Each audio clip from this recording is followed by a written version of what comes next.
kasi ng job fair is for the government agencies to publicize or announce their vacancies, especially yung hard to fill, just like yung mga lawyers, yung mga guidance counselors, and these are hard to fill positions.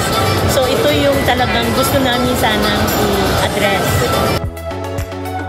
Mahalaga siya kasi nabibigyan kami ng pagkakataon to find job for ourselves, and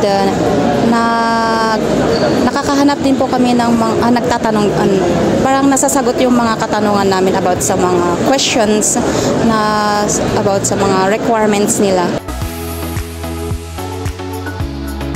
Yung convenience actually, kasi parang yung mga job fairs are a one-stop shop. Diba?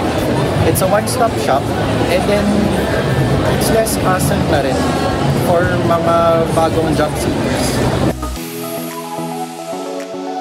Pag nagtrabaho po kayo sa gobyerno ay nakakasiguro po kayo hanggang retirement age, hanggang 55 ay meron po kayong trabaho. At kanina po nabanggit ng ating Dole Regional Director na stable po ang gobyerno.